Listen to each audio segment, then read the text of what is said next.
Dan Rubenstein, we have a special treat on our final episode of this here Masters Week. A true master. Oh, I wasn't know what the final of what. I was like, I'm doing math in my head. I'm like, it's our final episode. It's our final episode of April. No. A true master of his craft. Somebody that we've come to know on Saturday afternoons and evenings. Jason Benetti is going to join us. One of our favorite commentators in the business, of course, of Fox Sports.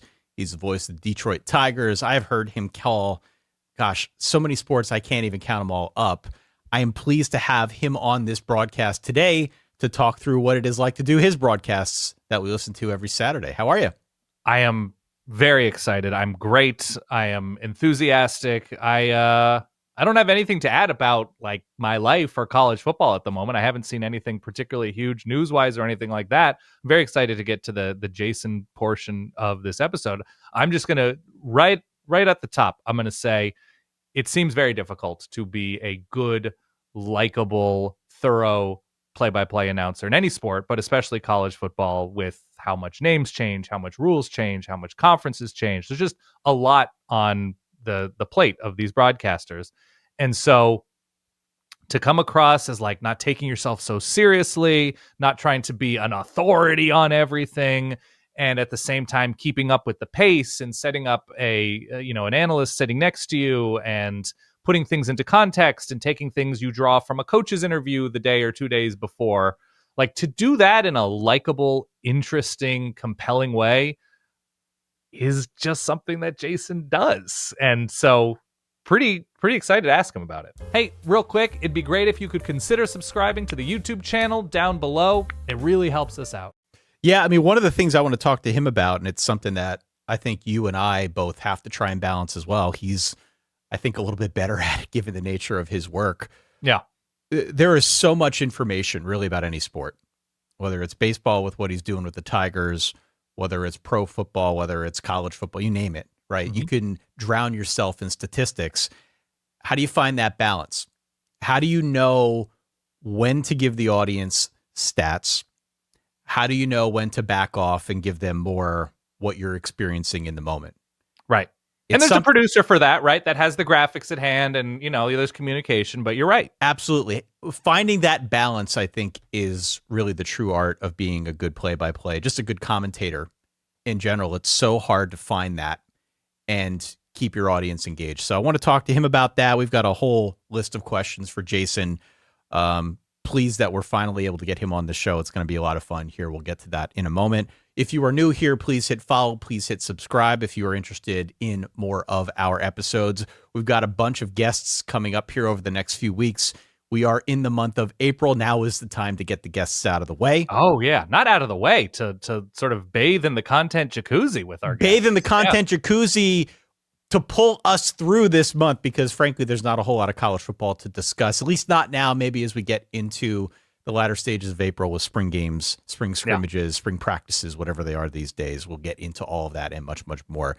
If you want to support what Dan and I do, verballers.com, VERBALLERS.com. That's our Patreon, ad-free episodes, bonus content, Discord access, can play in our games, you name it. I will get to our game winner a little bit later on in this episode. Yes, we did a bracket challenge, so I'll talk about that in just a little bit.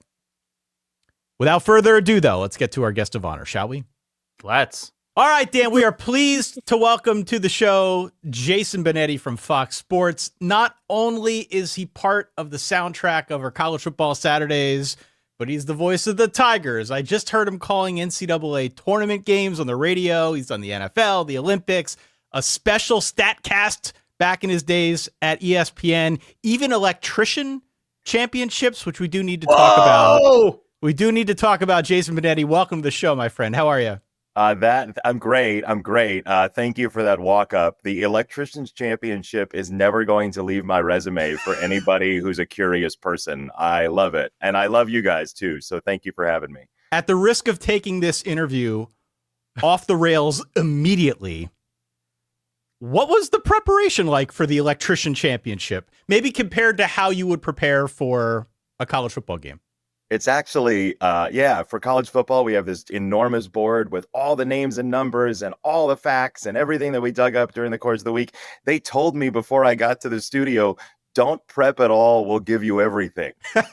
Wow. So that's where I was. Have And you retained that knowledge? Are you just like, I'm a voltage guy? Like, I have a lot of different thoughts. so I did have a little bit of an existential crisis while I was doing it because my analyst was Scott Caron, who was the electrician on Bob Vila's This Old House, which was amazing. Yeah. Amazing. So they had us go through the script that was written once, just read it straight through. And then they said, hey, do a bunch of ad libs off of it. So at one point, we're going to break. I said, hey, the championship is coming up next. Sparks will fly. Join us. Right. Great line. And a guy from the Electricians Association came into the room. We were in a studio and he said, hey, you can't say that because it means bad craftsmanship. And so I said, okay, re-rack it. And then I said, come back with us next. Sparks won't fly. We'll crown a champion. Exactly. Then he came into the room again and he said, you can't say that. No sparks. We don't want any sparks here, right? And I said, why am I here? Yeah. That's a much more artful way of saying sparks will fly, but only emotionally. Right. And through the tone, you should feel that. It should come through. Yeah, I don't know if that is the most nuanced world of entertainment. We'll say it. That's my take.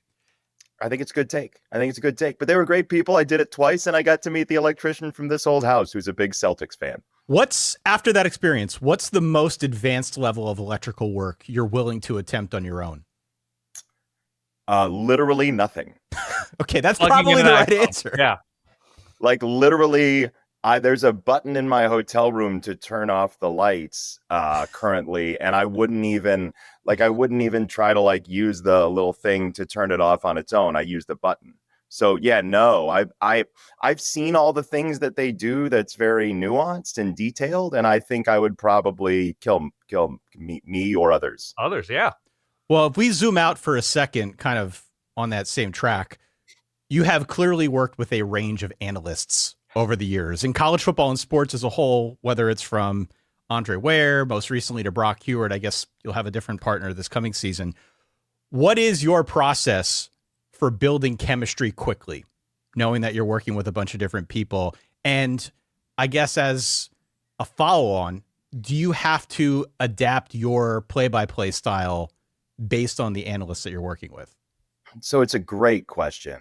And first of all, let me just say the news about Brock just came out, and I am really crestfallen because I think he is truly one of the best in any sport. His preparation is nonsensically good. He lives football. His ability to convey emotion. Like we had a couple years ago, we had the TCU Baylor game with the walk-off field goal. And I promise you, I wouldn't have gotten to where I was emotionally without Brock. And I think he would say the same back to you guys about us as a team. And I revere his ability to connect with people and how much he brings everybody in the crew in. I am going to miss him dearly. I have no idea. You guys were really good together though, too. Yeah, I love him, man. I do. I'm going to miss, and when we've talked about it separately, but using these terms, but we kind of made music together, and I'm going to miss that really, really, really substantially. And so, I think it's important to note that everybody has it in them to be a good partner. So in 2022, I did these NBC Peacock baseball games. And the whole conceit was I'm the guy that's there every week.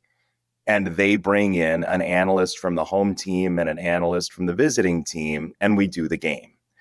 And during that, the first week, maybe I called the analyst during the week and we talked a little bit. One of them was Steve Stone, actually, who I was doing White Sox games with at the time. But I had talked to Kevin Youkilis. And then I just decided, you know what? I don't want to have a pre-call. I know these guys as players. I know them as people in passing or even further than that in a press box. But the whole point is to figure out what they want to talk about. But if you ask people directly, what do you want to talk about? They're going to give you an answer, but it's also going to be the answer that they have given, in their actions over the course of 162 games for their local team. I don't think you want what everybody gets from that person with every play-by-play announcer. I want to see what else they have, but also where they're comfortable. And so part of it is figuring out what they're really good at, but also it's just listening and hearing them and trusting that they need to know that I could take them anywhere, but they also need to know that they need to be ready for anything. And my favorite partners are the ones who I have to be ready for anything back. Bill Walton was that in spades, certainly, but Robbie Hummel and I are very similar in age in college basketball, and we're very similar people, but we also grew up with a lot of the same pop culture. That doesn't mean it's going to be good. What means it's going to be good is when we're able to give it back and forth to each other with zero ego.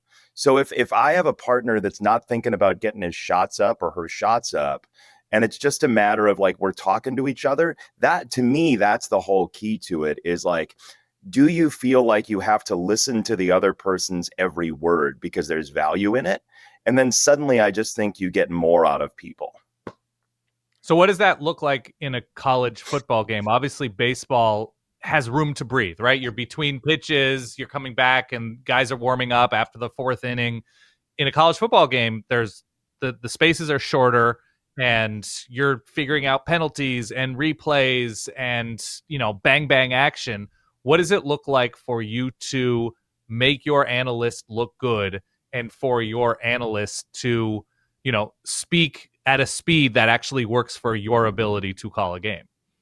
Yeah, that's another heck of a question. It's so much about timing, right? And so in between plays, they're waiting for us to stop calling the play. So when I was at ESPN, there were sometimes we'd have the seminar before the season, and there was some conversation about you don't have to have the tackler every play, you don't have to have the yard total every play, and I totally believe in that, because where you really gain as a teammate is if you can lead the analyst in your play-by-play to the thing that he likely wants to talk about.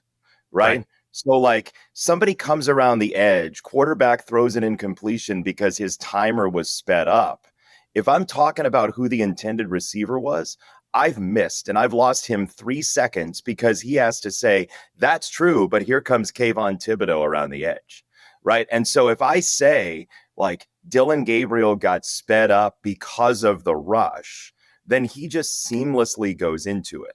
So my job as a play-by-play announcer in football is to nail the thing that was the pith of that play.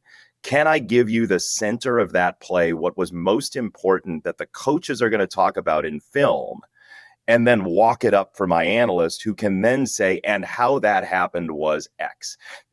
Anytime there's cleanup, and I am so, the reason I'm talking about it like this is because Brock is so good at knowing where he wants to go. He's always got a direction. And so early on, the first game we did was Oklahoma State Central Michigan in 22. And it was I kept walking him places and he was having to double back. And I thought to myself on the trip to Norman, we had a game at Oklahoma the 2 days later. I was like, man, I don't have to go and take him places. He's going to go there. So let me put it on a tee for him for what he wants to do. And it was so fun for me to watch his brain work and have mine work in concert with his to know kind of based on the play and based on what the center of the play was, where he might want to go. You're basically describing one of the central rules of improv comedy, which is yes and, right? That you are teeing up somebody, and if they're a very good analyst like Brock, they are saying what you have said is correct and here's why it happened, as you just mentioned. It doesn't always work like that, though. There are some analysts who will just react as if they are on the couch with us, which if they do it well, it's entertaining. But if they don't do it well and they just sort of say I don't know what happened there, that was a major bust, and then they just stop talking, that's a new challenge for you because you kind of hope to be teeing them up for some sort of interesting insight to add to the broadcast and education for the home viewer. But then sometimes you'll just get kind of nothing. And I don't want you to like name names or go through like, what is that experience like when you're not getting it back? Yeah, it's yes and in reverse, because Right. I need to yes and them. Like you're 100% right. It is all yes and. It's all Del Close. It's all truth and comedy. Like all we're Yeah. doing is improv. That's it. But I'm not going to contradict because I don't think it's fruitful. But if No. somebody gets something wrong, I also need to massage it and then come on the back end and like make sure that I slide in the name. Like Right. we were doing a Tigers game, and Dan Petrie is one of my analysts. He pitched for the '84 Tigers, and he's a great guy. And like the nicest, most wonderful teammate in the history of the world. And he said something about we have a pitcher named Jackson Jobe. It's actually the golfer Brant Jobe's son. And he called him something like Jordan Jobe, just in the speed of a conversation. Like that happens. You drop somebody's Right. name. Dan is super prepared. He's amazing. And then the next part of his story was he goes, I had to go apologize to Jackson for calling him Brant the other day, like his dad. And I go, well, I wasn't going to say anything, but you actually just called him Jordan too. And he goes, what do you mean? I go, I was going to let it go. I wasn't like, this is going to be a free pass. I just said his name on the back end. Like we had the whole meta conversation during the game. And I think Right. that's part of it too, is like, if you're just disarming and it's not about like my shot to your ego, you also have to have somebody next to you who's self-confident. Because if they're worried about how they're going to come off, all of those shots, like the times where like Robbie Hummel will ask me, like, did you read anything before the game?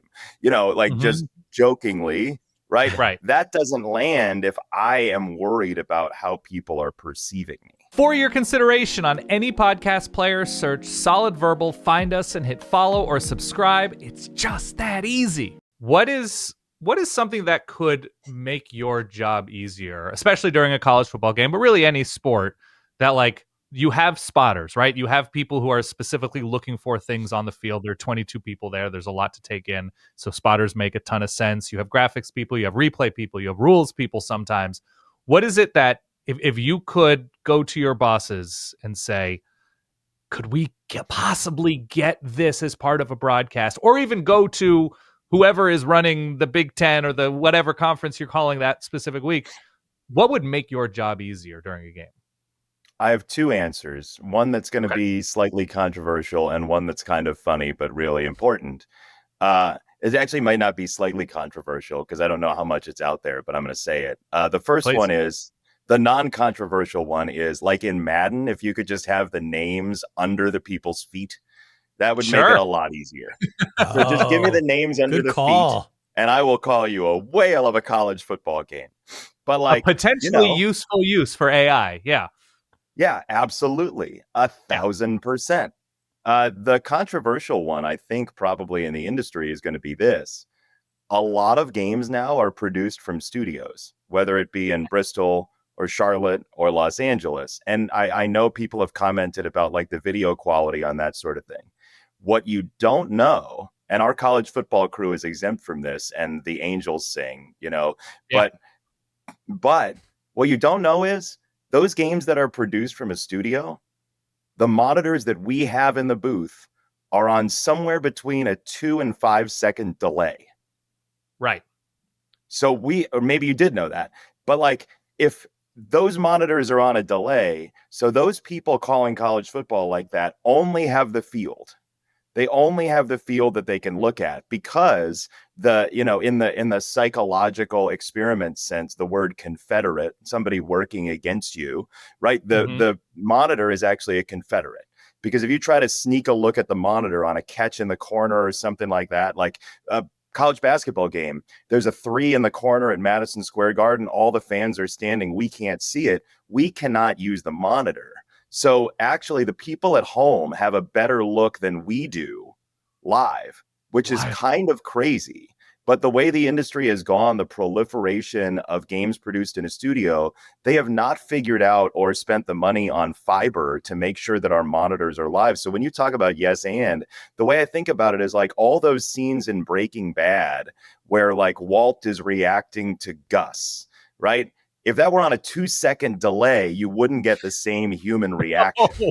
And so it drives me absolutely up the wall in our industry that so many games are produced like that, because we're competing with shows like that. We're competing with Hollywood for the entertainment dollar and time, but we don't have live reaction to plays that are really difficult to see, even at the medium level of college football and college basketball. But okay, so why? Why is the mod? Because I've noticed this during games, right? Somebody clearly scores a touchdown, and then there's like Mississippi touchdown, right? That like there is that delay sometimes from the booth, and I don't know if it's a the way the audio goes through boards or whatever, that there's some sort of delay, or in the if you have to look at the video monitor because you're blocked. Why is there not milliseconds between live action and monitor? There used to be before games were produced in studios. Right. Everybody had a truck on site, so your monitor was live. And having done both, it is much harder, especially to do football. Now, for NFL games, that's never happened because the NFL has said to its partners, like, we're not doing that. That's not happening. Yeah. But it's part of cord cutting, though, right? When money comes out of the industry, I'm not even like complaining about it.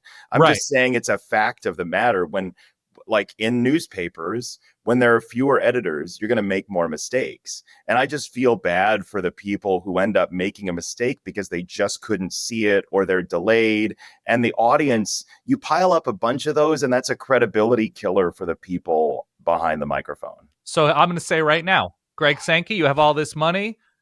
Tony Petitti, you have all this money. Let's run some fiber, straight to the booth. Let's get a little bit of in-house production elbow grease going so we can offload some of the maladies away from the network, and you're just locked in, whether you're calling a game in Evanston, in Eugene, in Tuscaloosa. Let's retrofit and wire these stadiums to make it a better broadcast experience. I think so. I mean, I really think so. And I don't know that the cost is like completely exorbitant, but I also know that, me saying this, there are going to be people in the industry who are like, I can't believe he said that. But it's true and it's real, and it does make the job more difficult. So this is more me saying, especially for younger announcers growing up in the industry, I had the ability to do games with a truck and with a crew, and there's this whole team atmosphere. Our crew for Fox, we have 12 people, 15 people, including camera folks, 20 maybe, including the tech crew, who travel together. We have Thanksgiving together, and we love doing this with each other. And the team atmosphere gets lost a little bit when you're not all on the road together. Sure. Jason, I'm always interested in the preparation angle, given what you do. We've had Adam Amin on the show before. He talked about his Adobe Illustrator templates and how he goes about preparing for a game. I know what Dan and I do. Obviously, I think the nature of your work is several orders of magnitude more difficult. What's your process? How do you get ready for a college football Saturday? Yeah, I think prep is prep. So I don't know about the orders of magnitude. You guys seem to know everything that's happening all the time in college football. I'm responsible for one game. But I would say this. I have a board and I have my system, right? So I build in it's Microsoft Word, really super advanced, but I build all the names and numbers off the 2Deep and off of PFF. Actually, I use their depth chart and snap counts and all of that. So I make sure that I have everybody. And then I build that skeleton. And then I actually have gone full Apple Pencil nowadays. And I handwrite everything with an Apple Pencil into my boards.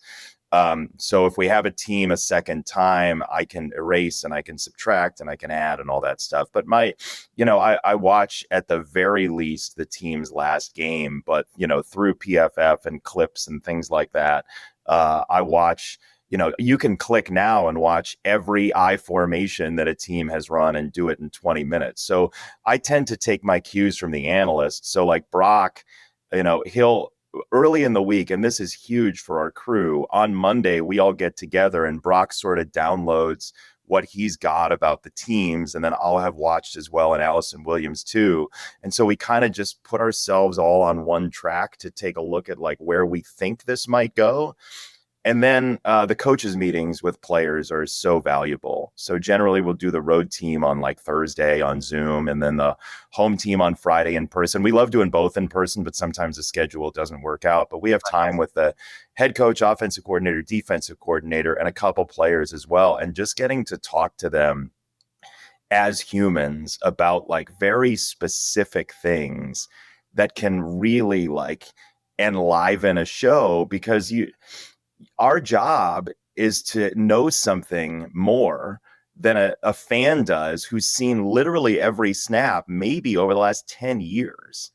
And so if we don't get that individual time, it's harder to do that. But like our whole crew loves asking like extremely specific questions to the point of making fun of each other for it. But we, you remember Kansas State beat Oklahoma 3 years ago on the road early in the year, kind Tyler of Thompson? Adrian Martinez. Adrian Martinez, that's post Skyler. Okay. Adrian Martinez. And so I don't even know how it happened, but we got to asking a question of Colin Klein, then the offensive coordinator, a question about a play that he ran in college. And he gave the name of the play to us. And Brock and I, like I think Allison too, we all wrote it down. And suddenly Adrian Martinez runs in for a sort of decisive touchdown. And Brock goes, I think that was the play he ran against West Virginia like 15 years ago. And he goes, what was the name of the play? And he knew we both had it on our boards, and we just spat it out. And it's kismet, right? That's very fortunate. But those are the moments where you say, man, I'm really glad we have a great, curious team on our hands. Well, I want to talk a little bit more about coaches' meetings. Are there coaches who have been especially helpful and forthright? You mentioned Colin Klein, so obviously that's a great example.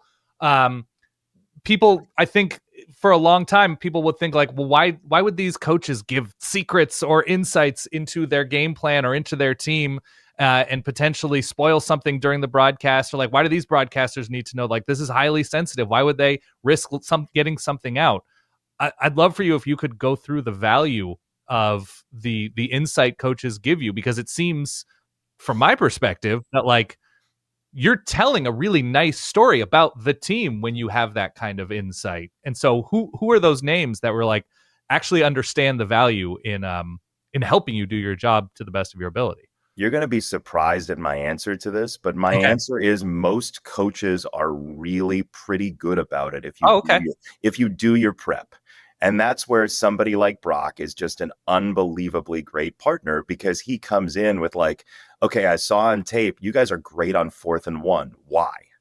Right? It's not, hey, give me a note on all your guys. Right? That's a waste of coaches' time in a lot of ways. But if you come in with real specificity and you say, hey, I noticed this. Why did you do this? What did you say on the sideline to that quarterback? Like that, I think that's the actual story of what the game might be and where their program is. And I think if you do that level of prep, you're just going to be more locked in. And also, that's a sign of respect too, though, right? That's right. But you also don't have to, like, I'm not the guy who's going to go in there and say, okay, like really with these injuries, what's the, like, is he playing like that? That is, you can ask questions that get you to that answer, that are more elegant questions that at least you can work something out of. Like you can ask Lance Leipold, like, why does D2 matter?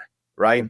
But like, if you say something like, what are you looking for from a coach when you think about hiring them if they're not a D1 coach? Right. And he gave us this answer about like how he wants a guy who will ride on a bus from Wisconsin to the East Coast. And I think that tells you so much more about the ethos of what we're watching. And then you can apply that to what you're seeing, right? That Kansas team, the year he said that to us, was the little engine that could. They played TCU in that undefeated versus undefeated noon game.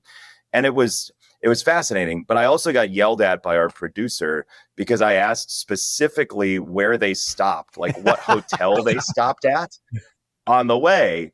And because I've been around Bill Walton, right? And so Bill Walton, when we were at Maui, he asked Mark Few the cross streets of the church that Mark's dad ran. when he was a kid. But I love that stuff because it's the detail that will make a story shine. That doesn't mean that after a 2-hour meeting, the producer isn't going to say, Jason, after you ask the question. Dan, I think this is where you need to bring up your Oregon covered bridge tale that you told on. Yeah, what was that? That was unbelievable. That was you, right? That you had a commercial bumper talking about the 54 covered bridges in the state of Oregon.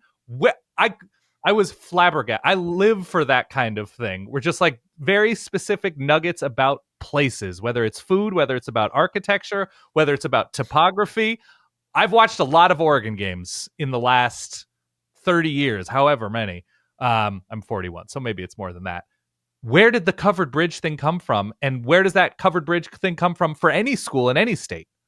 Yeah, it was our AD, Brian Zwolinski. Like he just and Gilbert Zepeda, there are two ADs. Like they go out and they shoot stuff, but they have ideas during the week. And I don't remember how it came up, but covered bridges became an inside joke in our production meeting. Okay. A couple weeks before.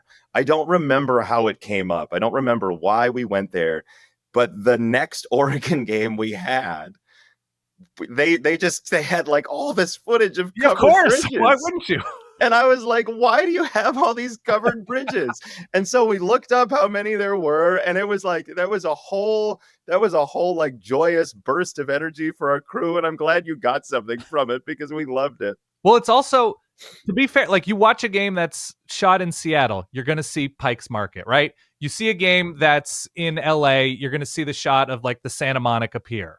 And so there is something fun, especially in college towns and in areas away from cities in very specific places. You're like, oh, I had no idea that, the Grateful Dead played their 13th show in wherever. Like there is fun to be had. That's totally it. And that's why like Major League Baseball is such a great conduit for that, because we're in a new city every 3 days. And I know you love food. Like I love food too. So I kind of eat my way through cities. Yeah. But that is really the joy of doing what we do. And it's what we all missed, I think, during the pandemic, is just getting to know that there are truly other places. Like Dylan Dingler for the Tigers. He's a young catcher who went to Ohio State. He played for a high school in Ohio, Jackson High School, and their nickname is the Polar Bears. And I just want to know everything. Like I want to go right now to see the 15-foot polar bear in the atrium in their high school. But, I'm probably not going to make it there over the course of time. But I do think at heart, all of us who travel like this, even basketball officials and football officials, like I think we all do kind of just want to see the world. Absolutely. Jason, you're especially good, in my opinion, at making us feel like we're in the moment as we're watching a game with you. I'm curious, what is the trick to balancing the prep and the stats and all of the nuggets that you dig up when you're getting ready for a weekend versus what you're seeing with your own eyes on the field?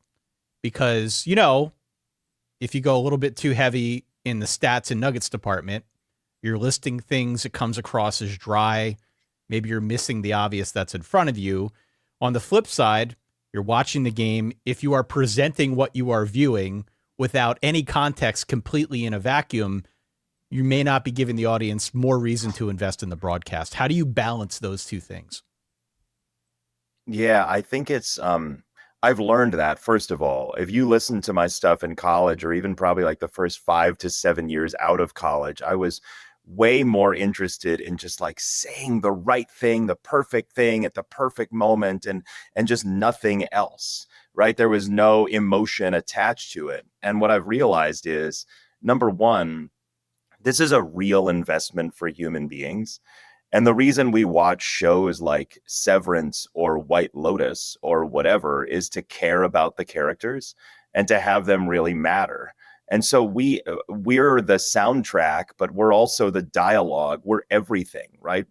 They are doing the actions, but we're everything sonically that goes along with it. And if you watch the Severance finale with the sound off, for some reason, say you could just like hear the dialogue, but you got rid of all the music and you got rid of all the sounds, it would feel very hollow. And I do think like you have to have both. We have to create characters because, again, like you watch Cars and that first, why did my alarm just go off? Sorry. You're good. You watch Cars and like the first scene with Lightning McQueen is him talking to himself. You don't know Lightning McQueen, but you do know that at the end of that 30 seconds, he's like hungry and he's a little scatterbrained, but he's driven, pardon the pun. But like, we don't know anything about him. And then we care about him immediately. It sort of hit me like, I don't know, 7-8 years ago. Why don't we do that? Like, why don't we try to make those moments matter? But we also have to kind of be the cymbal crash too. And so if all the details matter like that in a cinematic way, we have to be that. We're a little bit like cover bands as announcers. Like, it is the same song. It's 3rd and 6. We know 3rd and 6. We know the out route that goes short of the stick. But can you make it sound and can you make it feel different?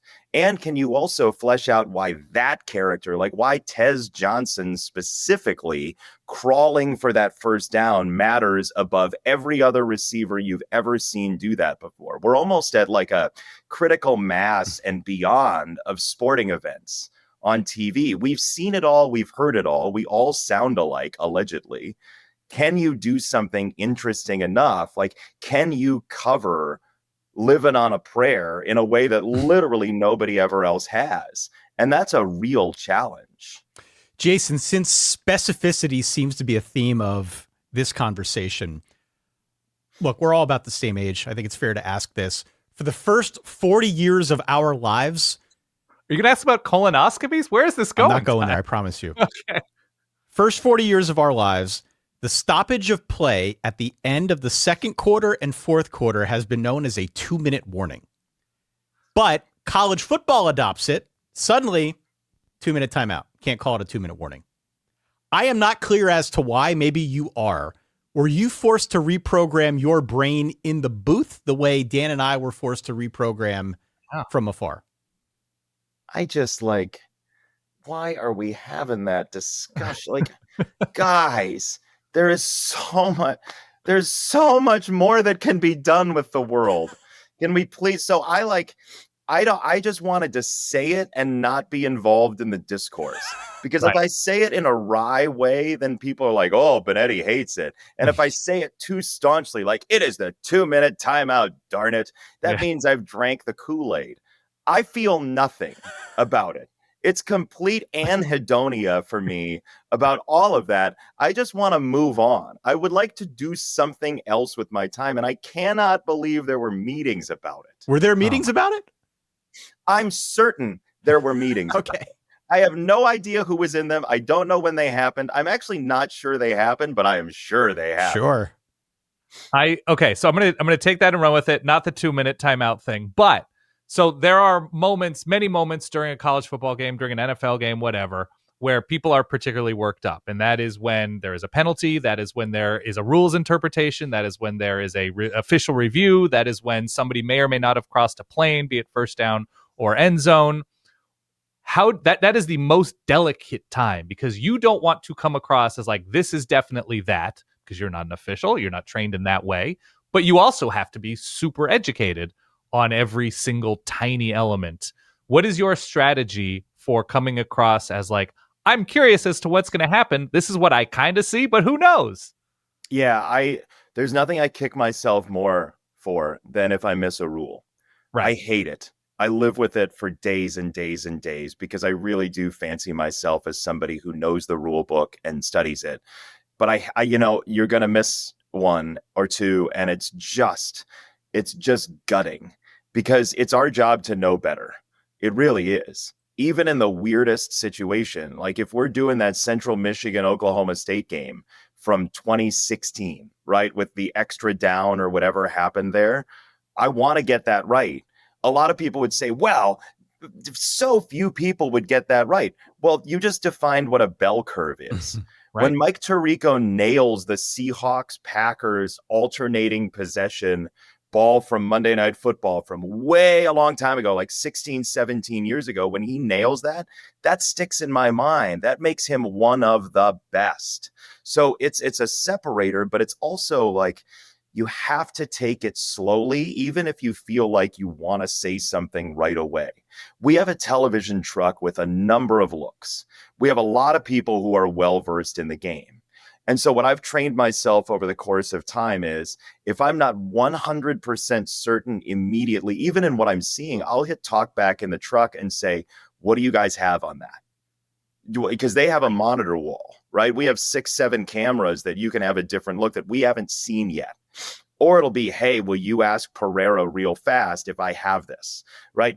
I will go for it when I know it, and I should go for it. And we all should know the rules at every time. But the fail safe for me is we have a group around us. Let's use the group. Let's do it right. If you're 2 seconds late and you're right, that's way better than saying something out of pocket and having to double back and you get it all wrong. And then like there's a narrative out there that you've created. I mean, when you see stuff like that, when I like there was a play with the White Sox and Rangers a couple of years ago with a plate block situation, and we just had not had disseminated to us the rule interpretation that Major League Baseball was going to use, right? That when the runner comes around third, that's when the catcher's setup matters most. Now, I think it's nonsensical, and I told the league that, but that was the interpretation they're going to use. We cleaned it up later, but like, I need to know right then. Right. And if I miss it, I'm creating a toxic, mangled situation for the audience. We do have that power, so we need to know the rule book badly. I'm wondering, because I've heard this with comedians before, and this is all interrelated to everything we're talking about. How long did it take you to find Jason Benetti's voice? Comedians talk about them doing like impersonations of Chris Rock or Jerry Seinfeld or Louis C.K. or somebody that they admire because they don't know any better. It takes time to find out like what your personality is, even as a straight play-by-play guy or gal. How long did it take you? Have you found it yet? And who are those initial people where you're like, I'm going to pull a little bit of this from that person. I'm going to pull a little bit from that person. And have we arrived? I don't know. Yeah. My friends will tell you that it doesn't take very much for me to do a Sean McDonough impression. Of course. Like you don't have to really tease it out of me. And he has been a major influence sonically for me because I love the timbre of his voice, 3rd and 2.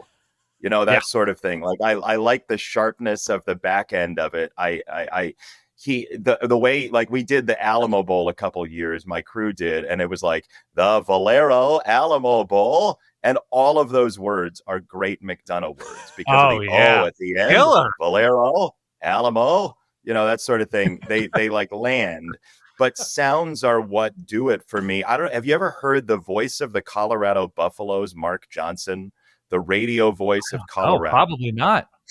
So he was a professor of mine at Syracuse. He was the voice of the Orange when I was in school for a year.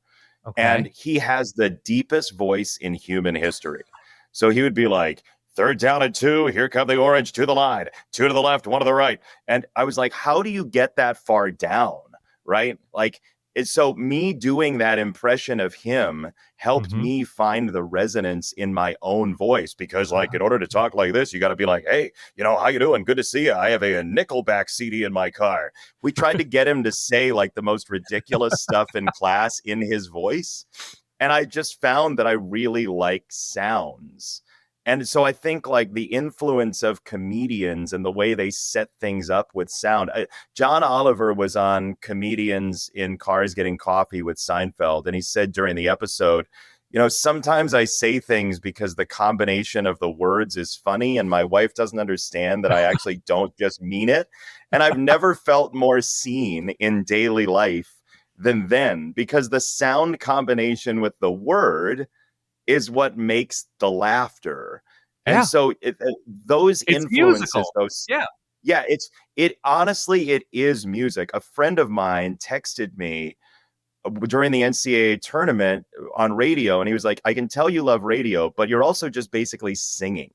Like it's just melodic the way you do it. And that's the way a lot of people do radio because it's just one thought connecting to the other, one note into the other. but yeah, I think, I think I have a pretty secure understanding of what works best for me and to the core who I am. And again, I've mentioned him a couple times, but Bill Walton was such a marvelous influence on me to just be yourself and just go be a human being and go navigate the world with color and the beauty of the world. And watching him operate and watching him be himself was really important for me to get to that next level of where I am and understanding, I think, what I want to be. Was there anything else you took away from I don't know how much you were around Bill Walton, but I mean, he's just an all-time favorite for me because, I mean, I'm from the West Coast. I love West Coast sports. Was there anything where you come away with, not necessarily like the life philosophy that you took away from him, where you're just like, you think maybe that it's just sort of like him putting something out on the air that like, oh, this is my persona? It seems in every regard that's just who Bill Walton was. Was there anything else lasting? Do you have a good like Walton story?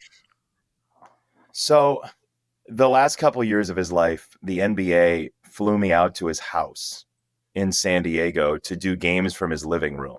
We did NBA games for Walton's World from his home off a monitor.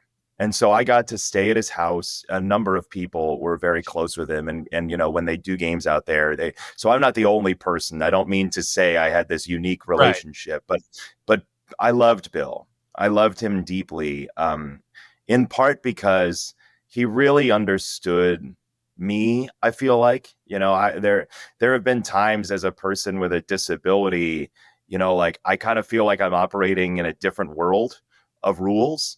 And there would be times during games I would talk about, Jamal Murray coming back from his knee injury when we did a Nuggets game. And Bill would say, "What do you know about physical challenges?" And I just smiled so heartily because he'd look at me and kind of wink, but then also move on, Right. Like it didn't even happen. But he was one of the most loving people immediately. We did the Maui Invitational in 2018 and I had never met him and he didn't want to talk before we hit the air. Then we did 6 games together in 3 days. And, I don't want to share exactly what he said to me before the last 2 games, but for him to be as kind as he was after 4 games with somebody, and really like advocate for me as a person and want to work with me and realize that we had something that he could probe and prod and just mess around with. It was one of the most, I guess, it was one of the most loving partnerships I've ever had. Wow. And it was in a very short window that it happened. And I know, some people you're like, oh, they're friends with everybody. And you say it in like this derogatory way. With Bill Walton, I'm just really glad to have felt the love that he gave to everybody. I know I'm not the only person who Bill made feel, worthwhile or made feel like I was the only person in the room, but I also know what he has done for so many people in the world and how important he is just in how vivid he lived and how colorfully he saw the world, that I'm just really honored to have been a part of it. Wow. That's, it all sort of rings true from afar. So I'm tremendously glad to hear your first person experience. I guess let's sort of bring this full circle because you've been more than generous with your time. We started this talking about the Electrician World Championships. Yeah. Do you have a bucket list alt sport broadcast? Like there's the Microsoft Excel Championships, right, Ty? It is something that exists. It is something that I have watched. It is wonderful. Wait, you can watch it? Oh, wait. Come on. It's 2025, man. You can watch anything.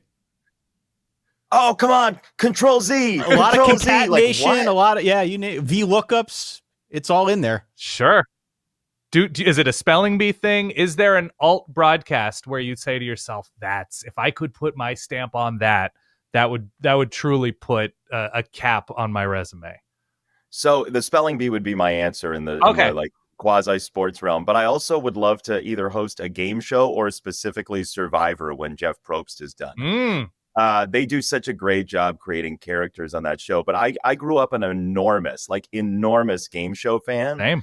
So like if I could host a game show, like I think Bradley from the British Chase is one of the great drama builders of our time. And I would love to, not love to host a game show. Oh my God. See, now somebody else is going to get a job hosting a game You're show getting over blocked me. out, Dan. No. Dude, we're going to host a game show together. Now I'm getting That's blocked out. fine. You're going to text me after this podcast is over. We're going to develop a game show and we're going to sell it and we're going to alternate hosting it. I can't tell you how quickly I will leave Ty behind to host a game show. I feel zero emotional attachment to Ty. If and when, I mean, I've talked about this before. I've been a contestant on 4 game shows growing up as a kid, all the way up to like my late 20s. I love game shows. I come from game show stock. My mom is a 2-time game show champion. What game? What show was she on? Password. She's actually in my house right now. Password Plus and Pyramid. She was on. Really? Which was the one? Which of those two was the one with a celebrity team? Pyramid. So they both did. Password Plus, you had a celebrity teammate as well, but it probably was Betty White. Pyramid. You're very close. It was Florence Henderson from my mom. Oh, then it was Pyramid. Was Pyramid. It was she Pyramid was on Pyramid all the time. And she appeared on one of the game shows with me when I was a kid. There was a Mark Summers hosted game show called Pick Your Brain. But again, Jason, we're going to offline this, and you're going to offline it, and you're going to shoulder me out. That's what's going to happen. We are Ty. You can do our spreadsheets with all your Microsoft. I can set up the microphones. Is what I can do. Beautiful. Yes, Thank you for including me. Jason Benetti, Fox Sports. If there's anything else you want to touch on, Ty, if you want any specifics to the McDonough impression, now's your chance. Well, I mean, Dan has been workshopping his McDonough. So if you have any tips for that would probably be more helpful for him than me. Also, if there are any other impressions that you have, we would love to hear them. That was really all I had left because I have heard your McDonough before and it's spot on. Oh, it's the best. The most esoteric one probably is Droopy Dog. You know, the cartoon character Droopy Dog. So every now and then in a rain delay, I'll go into somebody else's booth and say, "I'm sad. It's raining." That's perfect. Yeah, my McDonough is just, he speaks sometimes as if he wants you to hear him from across the room, even if he's not talking to you, like Bob's taking somebody's yogurt from the fridge, that he's speaking, he's articulating something so that, you will hear him even if he's not trying to speak to you. I don't have any, like, the broadcaster impressions are always the most fun because everybody sort of has an idea of like a specific thing broadcasters lean on. Like I always liked doing, we have a friend who does a better version. But Jesse Palmer is big on you learn announcer ticks, right? That like Jesse Palmer always loves and loved coordinator names. Third in California. Yeah, he has his like third in California. He was like, when you come to Eugene and you take on a Nick Aliotti defense, right? Or like if you're challenging yourself against a Gus Malzahn offense, I don't know why it's Midwestern. He's Canadian, but he loves branding offenses and defenses with the coordinator. And I always appreciated that. I like that, but in like very specific like fast food realm. Like you go to a Joe Anderson Burger King and you know what you're gonna you know what you're getting on third down when you're taking on a Philip Montgomery off. Yeah, totally. Yeah. Oh my God. That's a good hook. You just have to have a little, it's all micro impressions. It's micro impressions. Hook. Yes. Like the tenor doesn't have to be exact, but if you nail the rhythm and the tendency, I think you can go a long way. My Brock Heward is simply just, wow. Why? Why? It's perfect. I mean, you have the proximity is an advantage, but you only need one word. It's like name that tune. You need one note, and that's it. Jason Benetti, Fox Sports, voice of the Detroit Tigers. By the way, if you're a Tigers fan, I'm sure he's doing a killer job. I don't get the local Tigers broadcast, but pay attention. He's the best. Thank you, Jason. Thanks, guys. Woo! There we go. Jason Benetti, Fox Sports, voice of the Tigers. has called electrician championships. I was so pleased I was able to dig that one up and ask him about it. That was just a ton of fun, man. It's a ton of fun to listen to somebody who is on the top of his game and so plugged into this world that we talk about a couple times a week. Like, it was awesome to hear that perspective. You know what I think about all the time? I mean, I think about announcers all the time because I'm watching sports all the time. But I think about if their voice goes, that's it. Yeah, you're right? toast, that, man. like, you're toast. If their voice box, if they've got a sore throat and they lose the ability to have that like that booming presence, you can get through it. I'm sure there are sprays and there are teas and there are all sorts of, solutions, but it's really impressive to have that kind of physical voice call. I mean, look, we're talking about, and this is not unique to Jason, but he calls Tigers games all baseball season long, just in the way that Mike Breen calls Knicks games all season long, and on top of that does national, and our friend Adam Amin does Bulls games, and Joe Davis does Dodger games, and they're an invaluable number of reps for these guys to get comfortable behind the mic and to be working with crews and the person sitting next to them. Yeah. But it's its own. It's not sports, but it's its own endurance activity. Oh yeah, of just being able to stay lively and stay present with the team. And it's not even just saying, like, if Jason's prepping for an Oregon-Washington game, he's not just prepping for Oregon-Washington. He needs to know about everything going on with both of their seasons and what's going on with the Big Ten. I almost said Pac-12, with what had happened with different players earlier in the year. Like, there's a lot of surrounding stuff to become an instant authority on all things Oregon and Washington that week. And it's always very impressive. One of the things I wanted to ask him about that we just didn't have the time, I couldn't fit it in. A couple years ago, he did 3 bowl games in the span of 9 days and sandwiched in between also a Chicago Bulls game. And so That's wild. I didn't know about the Bulls game in there. Yeah. I wanted to ask him how long, we talked about the prep. How long does it take you to complete the prep on your end before you have coaches meetings and things like that? And when you've got a crazy stretch of games like that, how is your life for 9 days just not constant research? Right. Like you're studying for the bar. How do you have any downtime when you're doing that stretch of games? It seems impossible to me that you wouldn't just be studying. Now, I guess you get better at it and it's kind of its own art altogether, but it just seems like when you're in that line of work, when you have crazy back-to-backs like that, games stacked on top of one another, multiple sports, keeping it all straight, I would imagine, is quite difficult. Oh, yeah. And look, you get better at it. It's harder to fake things as a play-by-play announcer because the expectation is that you can't fake things. You need to know everything. You need to know the rhythm of the game and the season and everything. We can fake things. Ty hasn't known a single Auburn player since 1998. Nope. He just gets by on field. That's right. But no, you're absolutely right. I wanted to ask more about alt sports. Oh, yeah. The Electricians Championships. Do you have a favorite? Is XL your number one? Have you ever watched the Ocho? Well, when they do the darts and all that? I didn't know that the Excel thing was real. I thought it was just a meme on the internet. And then I looked it up and I saw it was real. And so, yeah, I've watched a little bit of it and how they've presented it. To say that I'm really into it would probably be a stretch, but I am definitely curious about some of these altcasts and the weird sports that are broadcast on them. Excel being, for me, the most notable of them. I watched last year. I have a number of them. I watched last year. I don't know if it was trials or it was a pre-Olympic competition. Have you watched speed climbing? Speed climbing. They're insane.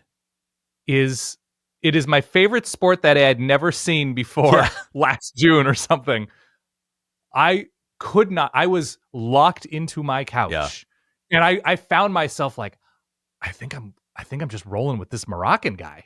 Like, nobody's beating this Moroccan guy, and I have no idea if it was Morocco or not. But you instantly you're like, oh my, he's not going to go sub 5 seconds. He went sub 5 seconds.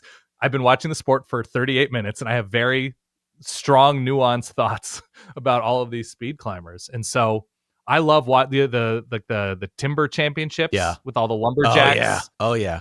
Can't get enough of that. The log rolling. Man, if you've ever watched chopping and sawing, if you've ever watched something like that in a bar, after the game's over, when the TVs are still going and you just get whatever late night programming follows, that's a good time, man. When you get the whole bar into it, that's a good time. You get some darts, you get some arm wrestling going, you get some the cornhole championships, the darts. I love Let me tell you something about that. Okay. Cornhole is the one sport, one game, one thing that I have seen on those altcasts that I am fairly confident I could play at a semi-pro level. What do you think is preventing this? I mean, life. I mean, how much of your life can get in the way? You're up at 4:30 a.m. naturally. You could put in the unseen hours in your backyard. There is literally nothing. You could do it in cold weather and warm weather. You could account for cross breezes. You could do all of these things. I think it would be a profound waste of time. But if you really believe in yourself that you could get on the Ocho once a year, who am I to tell you not to? There are two things I think I could do exceedingly well at. Yeah. The first is cornhole. Yeah. I am going to be here on record saying I'm very good at this. And if anybody knows of a tournament I could get in, I am down. I would need to practice a little bit. I'd love to get in on that. What separates you? I mean, from your average backyard cornhole duffer. I'm just good. I don't know what else to tell you, man. I'm good at it. Yeah. This is like Larry David saying he could be the Jets offensive coordinator. A little bit like that. He was like, people love my plays. A little bit. Yep. Okay. A little bit like George Costanza wanting to be the announcer. They're the same person, by the way. Costanza. Oh, I'm aware. Yeah. And the second thing is mini golf. Golf. You have opportunities. I do have You can enter tournaments. I do have opportunities. I almost entered the U.S. Open of putt-putt golf a couple of years ago. Like you would have to enter in qualifying rounds? There is a mini golf course in the valley here that hosted the U.S. Open that I could have gotten in as like a local participant without having to qualify. It would have cost $100. Whoa. Why didn't you? Because it was super cold. It was like the first week of April. See, you're not built for it. Maybe not. You're not built for competition. It was like 22 degrees. I was like, it's not worth $100. You're a fair weather putter. I am a fair weather putter. Those are the two things. Do you have an alt sport that you feel like you could do really well at? No, but I'll tell you this, and I discovered this after the fact, and I'm sorry I did. A guy I know was on the Ocho. Oh. For one of the alt sports championships. So a guy I play tennis with, shout out Brett Morris Carzan, ended up placing second nationally in the national Papa Shot competition. Really? On the Ocho. You can look it up. It's on YouTube. He's 6'10". So he just has to reach out and basically drop it in.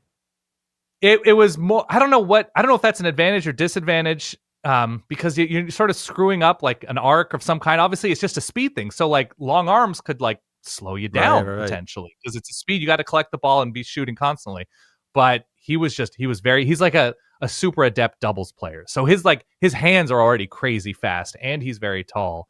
And I had no idea. And then I saw it.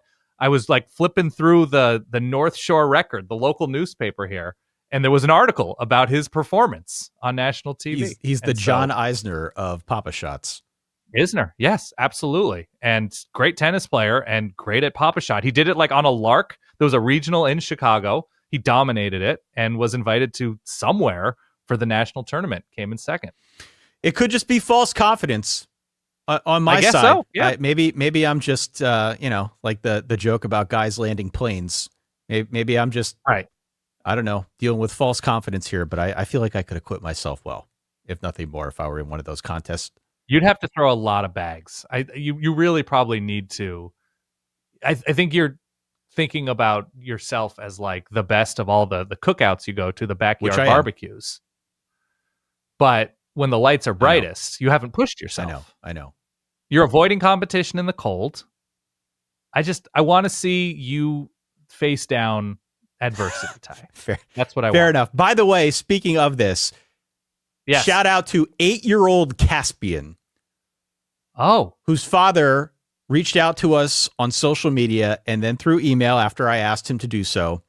Caspian won our bracket challenge. He defeated, I don't even know how many verballers were in this pool. I have to go back and check. Caspian, congratulations. We will send your dad a coupon so you can get a shirt and some solid verbal gear and wear it proudly to school.